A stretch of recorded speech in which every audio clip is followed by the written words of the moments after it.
আধার card, গ্যাসের বিল বা বিদ্যুৎ বিল এইগুলো কোনো যথেষ্ট প্রমাণ নয় কোনো জায়গা নিজের দখলে রাখার জন্য।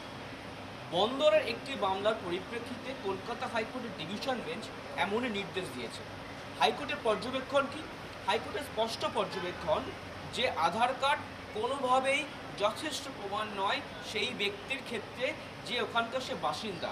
দ্বিতীয়ত হচ্ছে বিদ্যুতের বিল বা গ্যাসের বিল সম্পূর্ণভাবে প্রমাণ হিসাবে গ্রহণ করা যায় না, এমনই নির্দেশ দিল বন্দর কর্তৃপক্ষ। অর্থাৎ সেই বন্দর কর্তৃপক্ষে তাদের মামলা ছিল এটাই যে সেখানে একাধিক কোয়ার্টারে কিন্তু একাধিক বেআইনিভাবে দখল রয়েছে। তারা উচ্ছেদ করার প্রক্রিয়া শুরু করে, সেই উচ্ছেদকে চ্যালেঞ্জ করে কলকাতা হাইকোর্টে মামলা হয়।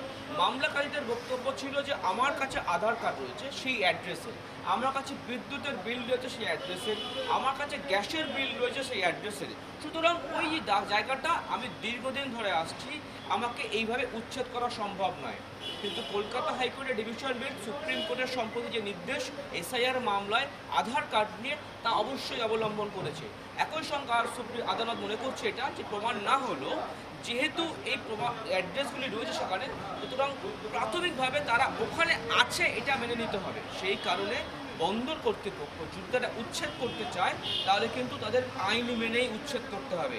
অযথা আইনকে এড়িয়ে উচ্ছেদ করা সম্ভব নয়, এমনটাও কিন্তু ডিভিশন বেঞ্চের স্পষ্ট বক্তব্য। আজকে অর্ডারেতে যেটা বলা হয়েছে যে এই যে কেসগুলোতে যেগুলোর ক্ষেত্রে দেখা যাচ্ছে যে পোর্ট ট্রাস্ট এলাকার অঞ্চলেতে দখল করে এই পিটিশনাররা আছে, এক্ষেত্রে দাঁড়িয়ে তারা যে ডকুমেন্টগুলো কোর্টের কাছে প্রডিউস করেছে, ভোটার কার্ড, আধার কার্ড, প্যান কার্ড এবং তার সাথে সাথে গ্যাসের বিল, ইলেকট্রিসিটি বিল, এই যে জিনিসগুলো আছে এই জিনিসগুলোতে প্রাইমারিলি এটা আইডিয়া করা যেতে পারে যে তারা এইখানে পজিশন হোল্ড করছে। বাট অ্যাকচুয়ালি এই ডকুমেন্ট শো করে তারা কখনো এটা ক্লেম করতে পারে না that they are the absolute owner of the property. এর রিগার্ডিং কোর্ট এই মামলাটিতে বলেছেন যে অ্যাপ্রোপ্রিয়েট অথরিটির কাছে গিয়ে সমস্ত ডকুমেন্ট দিয়ে অ্যাপ্রোপ্রিয়েট অথরিটি সেখানেতে ডিসাইড করবে, section 4 and 5 of public premises occupancy act অনুযায়ী ডিসাইড করবে যে এইখানেতে তাদের পজিশন থাকবে কি থাকবে না। তবে সম্প্রতি যে উচ্ছেদ মামলা চলছে, একাধিক রেল, একাধিক সরকারি কেন্দ্রীয় সরকারি জায়গায় যে বেআইনি দখল রয়েছে, সেই দখলের ক্ষেত্রে যদি কেউ আধার কার্ড, গ্যাসের বিল বা ভোটার কার্ড বা বিদ্যুতের বিল দেখায় সেগুলো কিন্তু যথেষ্ট প্রমাণ হিসেবে গণ্য হবে না, এমনটাই কিন্তু আইনজীবীরা মনে করছেন এই ডিভিশন বেঞ্চের নির্দেশের পর। দেবাশিস অটোবলের সঙ্গে অন্যবংশ নিয়ে 24 ঘন্টা কলকাতা।